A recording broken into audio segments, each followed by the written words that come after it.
2050 он гэхэд дэлхийн 7 тэрбум хүний 70 орчим хувь нь хотод амьдрах болно гэсэн судалгаа гарчээ. Тэгвэл суурин амьдралын хэв маягт шилжээд ердөө 100-аатхан жил, орчин үеийн нийслэл хоттой болоод 60-аатхан жилийн нүрийг үзэж байгаа монголчуудын хувьд Гуамын тал хувь нь Улаанбаатар хотод төвлөрөн амьдарч байна. Даацн аль хэдийн хэтэрсэн нийслэл маань иргэддээ ээлтэй гэхээс илүү шийдвэл зохих олон асуудал бэрхшээлээр дүүрэн нүргээнт хот болжээ. Ажил амьдралын төмөн замаар холбогдсон нийслэлээ бид хэрхэн иргэддээ ээлтэй, олон жилийн настай зөөлөн тохилог болгож чадах вэ? Тийм боломж бий юу? Магадгүй үүнд хариулт өгч чадах нэгэн ном монгол хэл дээр орчуулагдсан уншигчдын гар дээр очиод байна. Чухам ямар ном юм бол?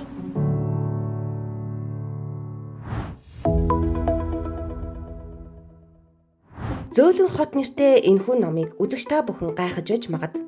Зөөлөн гэж яг юг хэлж байна вэ? Бидний хот зөөлөн юм болов уу?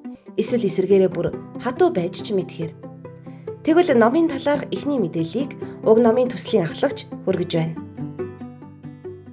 Яг энэ хот төлөлтийн онолоор хүн төвтэй хот төлөвлөлт гэдэг одоо хүн рүүгээ чиглэсэн төлөвлөлтийг одоо анх гаргаж ирсэн Ян гэл гэдэг хүн байдаг. Даан улсын одоо профессор.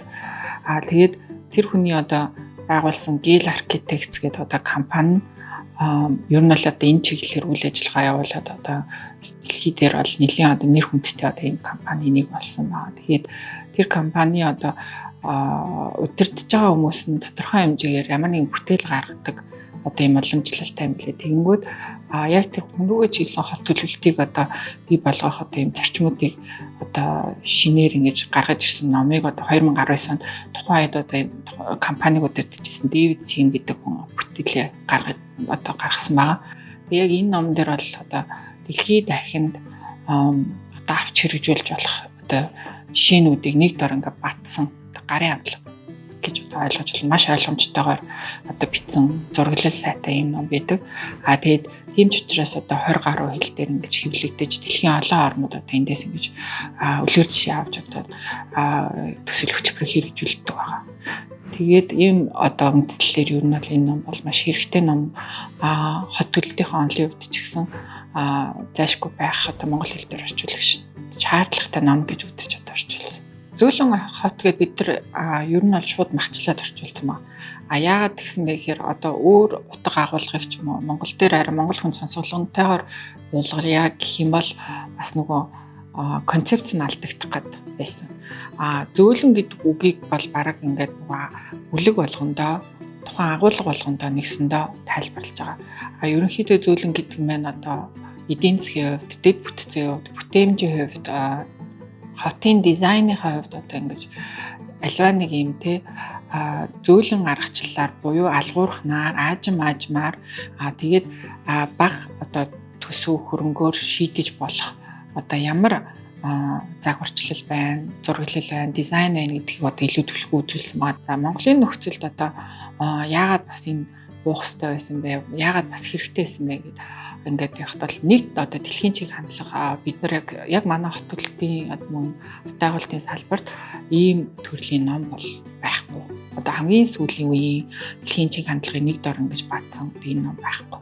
За хоёрт бол нөгөө нэг энэ номыг уншаад явж байгаа хооронд биднэрт анзаараагүй хэрнээ биднэрт одоо байдаг шинж чанарууд зөндөө байсан.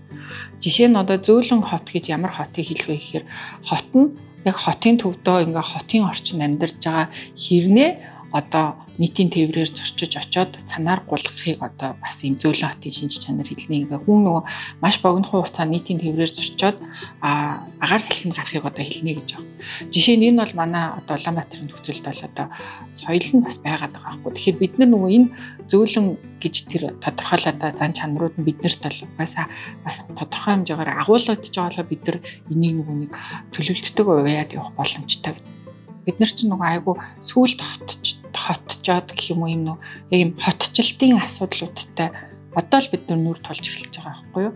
Тэгэхээр нэг бодлоор бид нар баацтай гэсэн. Өнөөдөр бид нар ингээ яг гараад жоохон бохимддаг ч гэсэн бид нар нөгөө айгу оройтож хотчиж байгаа бусад улсуудыг бодоход. Тэгэхээр бид нар яг шууд одоо энтэй зэрэгцээд энэ одоо нэлийн олон бодлогын бичиг баримтууд одоо л манад яг шинжлэгдэж байгаа. Жишээ нь одоо Улаанбаатар хотын 2040 гээд одоо бид нар 2040 оныхаа төлөвлөгөөг ямар авах вэ гэж ингээд хийж байгаа тохиолдол бид нар энэ хүн рүүгээ чиглэсэн дэлхийн одоо чиг хандлага болсон ийм одоо аргачлалуудыг шууд ингээд нөгөө нэг төлөвлөлтөндөө тусгаад ч юм аваад явах боломжтой. За дээрээс нь бид нар өнөөдөр гараад одоо явах одоо боломж нь жоохон хомсоогоог одоо нэлийн анзаарч эхэлж байгаа шүү дээ. Тэгэхэд бид нар өнөөдөр бол одоо явган зам энэ төлөвлөлтийг одоо хийж эхэлж байна. Одоо хийгээд одоо төлөвлөөд явж байна. За нөгөө скутер дугуй гэдэг ийм одоо трендүүд чинь бид нар саяхан л бий боллоо шүү дээ. Тэнгүүд одоо яг энийг чинь бид нар хэрхэн зохицуулах вэ, хэрхэн төлөлтийг хийх вэ гэдгийг одоо бид нар ингээд хий явж байгаа маань биднэрт нэгсэндээ боломж гэж харж байна.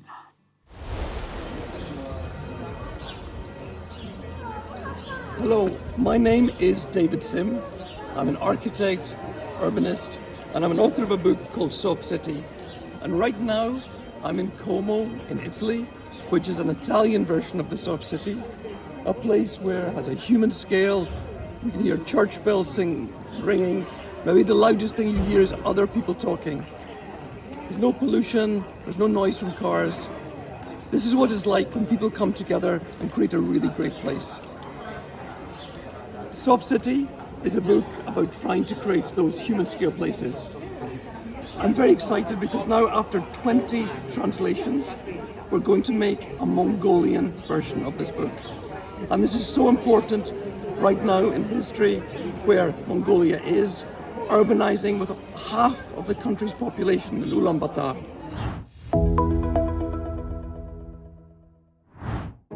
Дэлхийд алдартай архитекторын бичсэн Зөөлөн хот номын утга агуулга хэлэх гэсэн санааг Монголынхоо хөрсөн дээр болгож зөвхөн мэрэгжлийнхэнд бас хотод хамаатай хүн бүрт хүртээмжтэй болгохын тулд төслийн багийнхан фестивал санаачлан зохион байгуулах гэж байна. Цаашид жил бүр зохион байгуулах төлөвлөгөө бүхий фестивалийн энэ удаагийн эдит сэдвийн агуулга нь иргэдийн оролцоо санаачлага юм.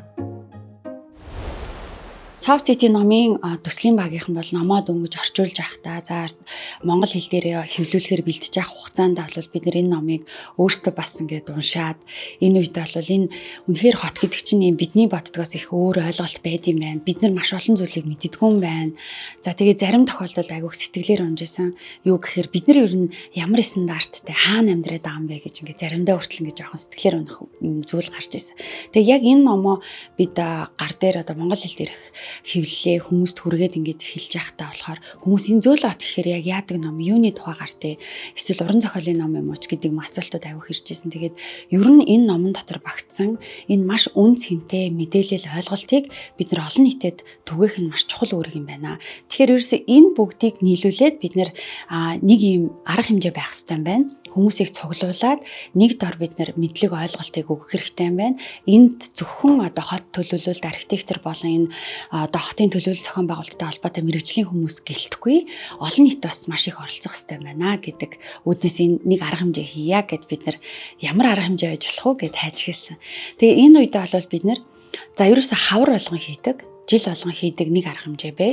Яагаад хавар вэ гэж сонгосон гэхээр бид нар яг нэг өвлийн хичнэс гарч байгаа юм шиг те ингээд өвөл дуусан гот маш их бүтээн байгуулалтыг хийх ажлын цаг үе эхэлдэг. Дээрээс нь хүмүүс ч гэсэн хавартай зэрэгцээд бодол санаа маань бидний хандлага ч гэсэн ингээ бүх зүйлд ингээ шин зүйлд маш их бэлэн болж эхэлдэг. Энэ үед нь бид нэр энэ арга хэмжээгээ хийя гэд тэгээд ерөөсөө энэ зөөлөн хот гэдэг нэртэйгээр тэгтээ фестивал хэлбэрээр ягаад тэгэхээр бид нар бол ямар нэгэн албан байгууллага албаны төрийн үйл ажиллагааг бид нар сурчлах гэхээс илүү иргэдийн оролцоо мэдлэг дээшлүүлэх зорилготойгоор учраас илүү entertainment-лог одоо фестивал хэлбэрээр гэр бүлээрээ оролцож болдог, олуулаа цугладаг, мэдлэгээ шеэрлдэг, хуваалцдаг.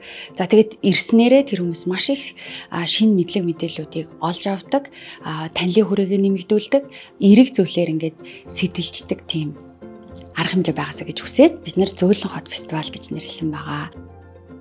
энэ удаагийн арга хэмжээнд маань эхний одоо хоёр хэсэгтэй явагдана. Тайзны арга хэмжээ болон үзэсгэлэнгийн гэдэг хоёр хэсгээс бүрдэнэ. Үзэсгэлэнгийн хэсэг маань бас гадаа хэсэг болон дотор гэж ангилагдана.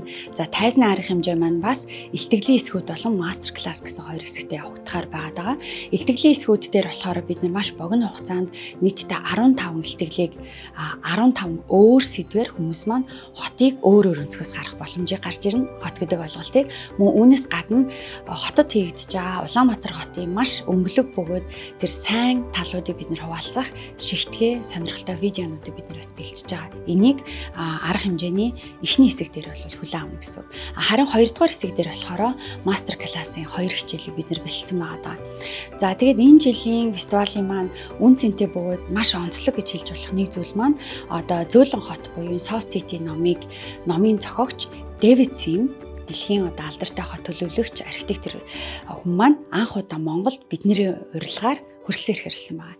Тэгээд Дэвид Симтэй уулзах, Дэвид Симийн одоо мастер классыг сонсох, оролцох боломж одоо энэ фестивалийн үеэр олгогдож байгаа гэсэн үг.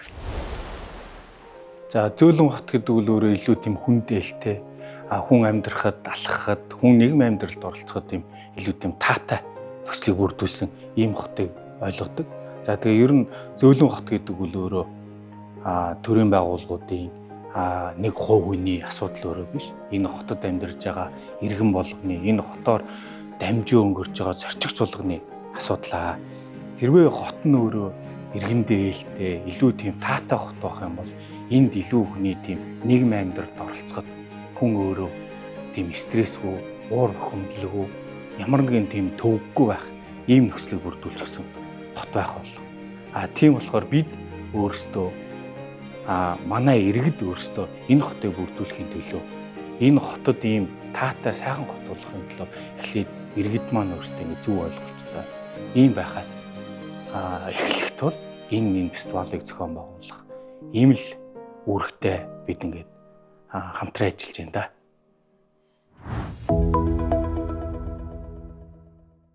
Зөөлөн хот гэдэг бол зөвхөн хот төлөвлөгч нар, инженерүүд, мэргэжлийн хүмүүсийн хийдэг ажил бол өөрөө биш.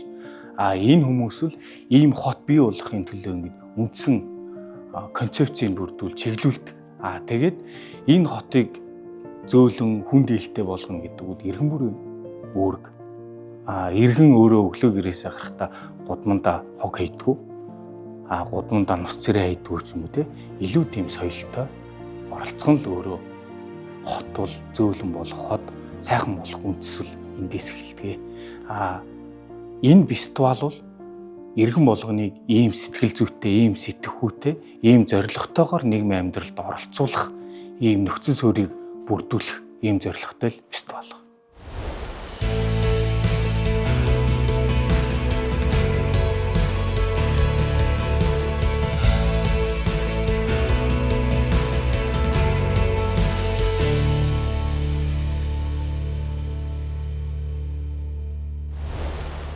Зөөлөн хот фестивалийн хүрээнд зохион байгуулагдах олон ажил арга хэмжээний гол нэгэн хэсэг нь барилга архитектур, хот болон бүс нутаг төлөвлөлтийн мэргэжлэр сурдаг оюутнуудын дунд зохион байгуулагдах уралдаан.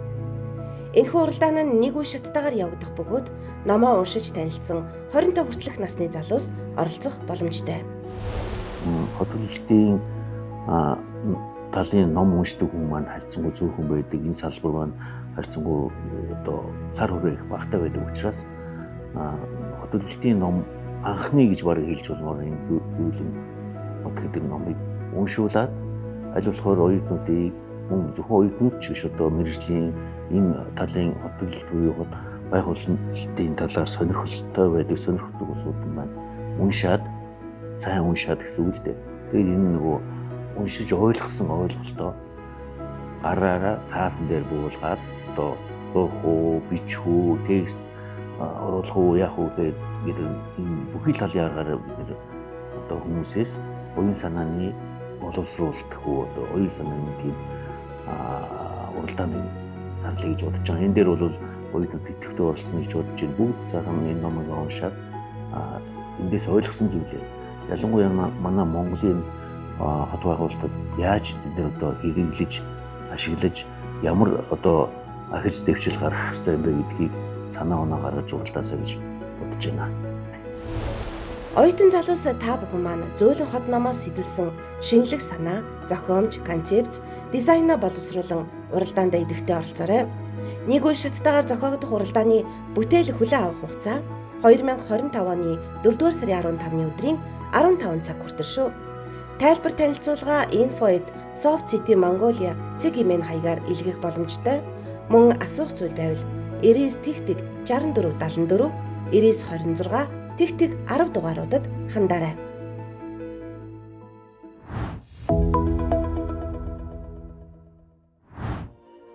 Хотод амьдарч байгаа хэн бүхэнд хотын асуудал, хөгжил цэцгэлд бүхэн хамаатай. Тийм ч учраас зөөлөн хот фестивал нь зөвхөн мэрэгжлийн хүмүүсийн хувьд бус жирийн иргэн таны ч гэсэн сонирхлыг татах томоохон арга хэмжээ болох юм. Фестивалыг зорин ирэх хүн бүхэн зөөлөн хот номыг дахин нэг уншаарай гэж зөвлөе. Таны бидний хот зөөлөн байх уу эсвэл хатуу байх уу гэдэгт хүн бүхний оролцоо чухал юм шүү. Дараагийн дугаараас зөөлөн хот фестивалийн талаарх дэлгэрэнгүй мэдээлэл болон фестивалд оролцох зарим илтгэгчдийн яриаг хүлээн авч үзээрэй.